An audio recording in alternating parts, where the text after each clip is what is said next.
কারণ নবী করিম সাল্লাল্লাহু আলাইহি সাল্লামের একটি হাদিস রয়েছে, আব্দুল্লাহ ইবনে মাসউদ রাদিয়াল্লাহু তাআলা হাদিস রয়েছে, যে কোনো জায়গা যদি শিরক হয়ে থাকে, কোনো জায়গা যদি আল্লাহর নাফরমানি হয়, ওই জায়গায় যেন না যাওয়া হয়, সেখানে আল্লাহ তাআলা লানত এবং অভিশাপ বর্ষিত হয়।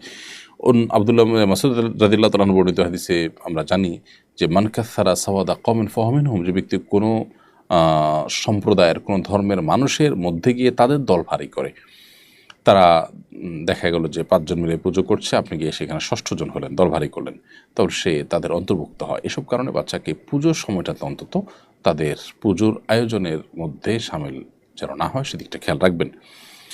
আর এমনিতে অন্যান্য সময়গুলোতে তাদের সাথে আসা যাওয়া বা লেনদেন, স্বাভাবিক কাজ কারবার করতে কোনো অসুবিধা নেই। এটি বিশ্বাসের জায়গা থেকে আপনাকে আলাদা তার থেকে থাকতে হবে। অর্থাৎ পুজোর সময়টাতে, শিরকের সময়টাতে আপনি দূরত্ব বজায় রাখবেন। বাকি সাধারণ সময় আপনি সাধারণভাবেই চলবেন ইনশাআল্লাহ তাআলা।